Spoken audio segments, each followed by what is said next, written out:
126 विधानसभा सीटों वाले असम में आज चुनाव है। चुनाव के जरिए लोग अपने मत का प्रयोग कर रहे हैं, भारी संख्या में वोट डालने पहुंच रहे हैं। लेकिन इस बीच में असम में कई बड़ी बड़ी पार्टियां हैं जो अपने दमखम के साथ साथ जीत का दावा कर रही हैं। चाहे इसमें भारतीय जनता पार्टी का ये कहना हो कि वो फिर से रिपीट होंगे, चाहे कांग्रेस पार्टी का ये कहना हो कि एक लंबा सफर असम में तय किया था, दोबारा फिर से इस सफर को हम तय करने के लिए तैयार हैं। चाहे इसमें कई विपक्षी दल साथ मिलकर उतर रहे हों या फिर भारतीय जनता पार्टी के साथ गठबंधन में आ रहे हों, लेकिन एक ऐसी पार्टी है जो पहली बार असम का चुनाव लड़ रही है और असम के चुनाव में एक बड़ा प्रभाव डाल सकती है, और ये पार्टी है झारखंड मुक्ति मोर्चा। झारखंड में तो झारखंड मुक्ति मोर्चा ने जीत हासिल की गठबंधन के साथ। हेमंत सोरेन झारखंड के मुख्यमंत्री बने, लेकिन क्या यही हेमंत सोरेन असम में प्रभाव डाल पाएंगे? क्या भारतीय जनता पार्टी की कांट बन पाएंगे? क्या बीजेपी का वोट छिटकने में एक बड़ा रोल निभा पाएंगे हेमंत सोरेन? क्योंकि 2024 के लोकसभा चुनाव में झारखंड के अंदर हेमंत बिस्व शर्मा ने खूब प्रचार प्रसार किया था और खूब झारखंड मुक्ति मोर्चा पर प्रहार किया था। अब बारी हेमंत सोरेन की है असम में। इस चुनाव के बीच देखा जाए तो एक ही चरण में चुनाव संपन्न हो जाएंगे, 4 मई को परिणाम सामने आएंगे। लेकिन आज किस लिहाज से वोट डाले जा रहे हैं, इसको लेकर ही चर्चा करेंगे और पार्टियां क्या असर छोड़ पाती हैं, इसको लेकर भी चर्चा करेंगे। हमारे साथ हमारे वरिष्ठ सहयोगी अमन सर जुड़ चुके हैं। सर, बहुत बहुत स्वागत है। जी, थैंक यू सर, हेमंता बनाम हेमंत सोरेन की लड़ाई देखने को मिल रही है, क्योंकि एक तरफ उच्च वर्ग का चेहरा, एक ब्राह्मण चेहरा, एक पंडित चेहरा, तो एक तरफ एक ऐसी पार्टी जो आदिवासियों की बात करती है, आदिवासियों की आवाज उठाती है, और असम में न सिर्फ मुस्लिम बल्कि आदिवासियों का भी प्रभाव अधिकतम देखा जाता है। और चाय बागान वाले क्षेत्रों में तो खास तौर पर आप वहां देखिए कि हेमंत सोरेन, कल्पना सोरेन ने चुनाव प्रचार प्रसार भी किया। ये तक भी नौबत आई कि प्रधानमंत्री नरेंद्र मोदी का जब दौरा था तो ये तक कहा गया कि उनके कार्यक्रम को रद्द करवाने की कोशिश की गई। तो बाकायदा फोन के जरिए कल्पना सोरेन और हेमंत सोरेन ने जनसभाओं को संबोधित किया।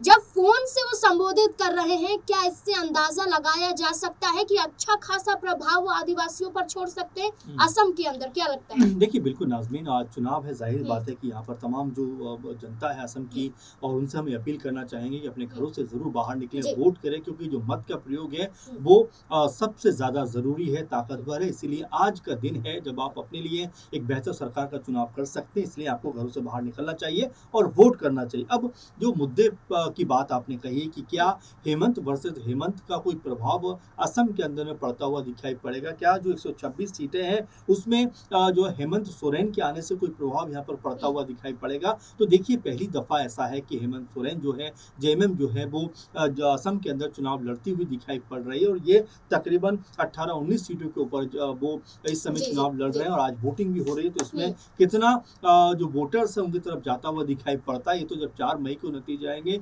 उस वक्त साबित होता हुआ दिखाई दे जाएगा। लेकिन महत्वपूर्ण बात क्या है कि देखिए, हेमंत सोरेन और कांग्रेस पार्टी का गठबंधन झारखंड में है, लेकिन जब असम की बारी आती है और जब हेमंत सोरेन, कल्पना सोरेन दिल्ली पहुंचते हैं, बातचीत करते हैं, लेकिन आला कमान जो कांग्रेस का है उससे बातचीत में तालमेल नहीं बैठ पाता। इसके बाद यहाँ हेमंत सोरेन जो हैं अपनी पार्टी से 19-20 जो प्रत्याशी यहाँ पर उतारते हुए दिखाई पड़ते हैं, और ये सब प्रत्याशी जो आरक्षित सीटें हैं SC/ST की वहाँ पर उतारते हैं। अब बड़ा और महत्वपूर्ण सवाल ये है कि जो चाय बागान में को लेकर बात हो, आदिवासी जो काम करते हैं उनको लेकर बात हो, या और तमाम जो कमजोर वर्ग है उनको लेकर बात हो, हेमंत सोरेन पुरजोर तरीके से उनकी बात को उठाते हुए यहाँ पे नजर आ रहे हैं। और क्या उनकी जो बात उठाने का तरीका है, जो जिस तरह से अपने कह सकते हैं कि बयानों को वो यहाँ पे रख रहे हैं, क्या वो असर करता हुआ दिखाई पड़ेगा? और 2 बार से लगातार असम में बीजेपी की सरकार है और क्या तीसरी बार वो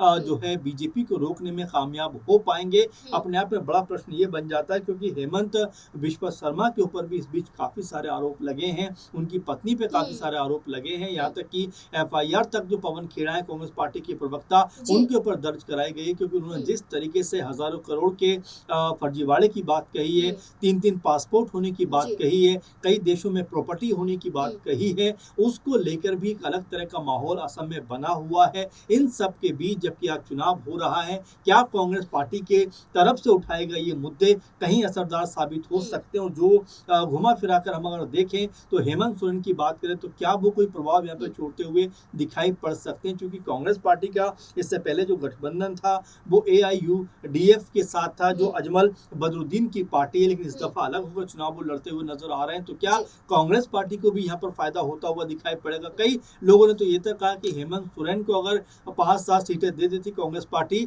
तो शायद ज्यादा उसको मजबूती मिलती, ज्यादा उसको फायदा मिलता। लेकिन तो सर क्या लगता है कि कांग्रेस पार्टी का पूरी तरह से हाथ खींच लेना क्या ये बताता है कि वो खुद ही नुकसान झेल सकते हैं असम के अंदर, या उन्हें अति आत्मविश्वास था कि हमारा दबदबा असम में रहा है तो हम फिर से अकेले अपने दम पर जीत सकते हैं? देखिए बिल्कुल, और ये बात इस तरह भी देखी जा सकती है। कांग्रेस पार्टी ने एक माहौल तो बनाया, क्योंकि गौरव गोगोई के जरिए कहीं ना कहीं कांग्रेस पार्टी ने अपने आप को असम में मजबूत करने का प्रयास तो किया, लेकिन जैसा आज वोट हो रहा है उसमें कितना प्रतिशत कांग्रेस पार्टी की तरफ झुकाव आता है ये देखना होगा। और दूसरी बड़ी बात कि यहाँ पर अगर जेएमएम और कांग्रेस पार्टी साथ मिलकर चुनाव लड़ते तो बेशक इसमें कोई दुराई की बात नहीं कि अगर 1000 वोट भी, 10,000 वोट भी, या कैसे लाख वोट भी अगर जेएमएम की तरफ जाते हैं तो उसका घाटा कांग्रेस पार्टी को ही होता हुआ दिखाई पड़ेगा। बेहतर होता कांग्रेस पार्टी और जेएमएम साथ मिलकर चुनाव लड़ते तो शायद स्थिति में सुधार होता हुआ कांग्रेस पार्टी की दिखाई पड़ता, लेकिन चूंकि बातचीत का दौर वैसा नहीं रहा। दूसरा महत्वपूर्ण सवाल जो आपने किया कि क्या हेमंत बिश्वा शर्मा जिस तरह झारखंड में गए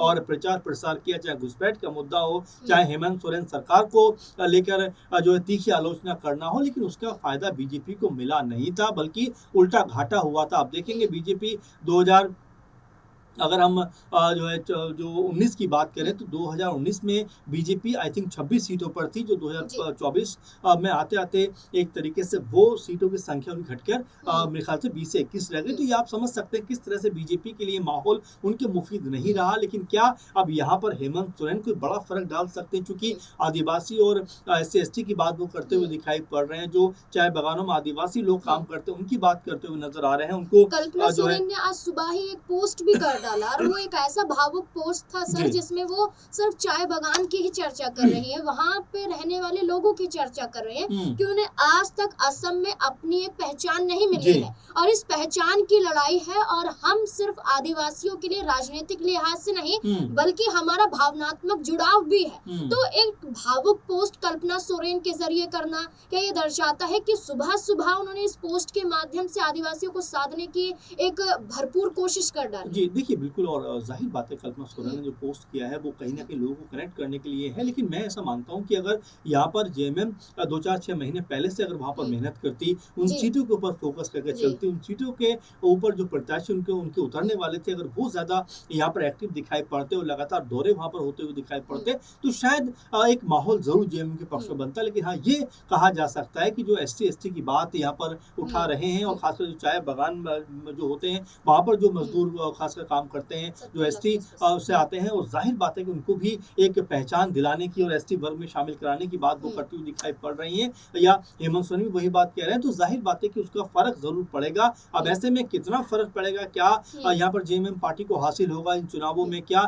इक्का दुक्का सीटें भी उनकी तरफ आ सकती हैं? अगर ऐसा भी होता है तो उनके लिए कहीं ना कहीं बड़ी जीत यहाँ पर होती हुई दिखाई दे सकती है, क्योंकि असम जो है जिस तरह से हम उसको देखते हैं 126 सीटें यहाँ पर आती हैं। बीजेपी से पहले यहाँ पर अनेकों बार कांग्रेस पार्टी की सरकार रही है। अब अगर यहाँ पर जेएमएम कोई फर्क डाल सकती है, इक्का दुक्का सीटें भी उनकी तरफ आ सकती हैं, तो उनके लिए अपने लिए एक नए सफर की शुरुआत करना असम में। छोटा सा सवाल है कि मुस्लिम प्रभाव कैसा देखने जी को मिल सकता है, जी क्योंकि बांग्लादेशियों का मुद्दा बीजेपी के जरिए खास तौर पर उठाया गया और अभी तक हिमंता बिस्वा ये कहते हुए नजर आते हैं कि बांग्लादेशियों को तो हम निकाल देंगे। कहीं ना कहीं मुसलमानों पर भी प्रहार किया जाता है, देखिए तो क्या हाँ ये नुकसान हो सकता है? देखिए बिल्कुल, और इससे पहले देखा जाए तो तकरीबन 35 से 40 सीटें ऐसी थी जो मुस्लिम प्रभाव की जी दिखाई बिल्कुल। पड़ती थी, जो अभी परिसीमन होने के बाद उनका हम्म, आंकड़ा जो है वो 24-25 सीटों के आसपास हम्म, दिखाई पड़ता है। लेकिन आप ये मत भूलिए कि लगभग 40% के आसपास जो आबादी है असम की, वो मुस्लिम आबादी भी वहाँ पर दिखाई पड़ती है। लगभग 3 सवा 3 करोड़ जो आबादी है कुल मिलाकर असम की, उसमें 1 करोड़ से ज़्यादा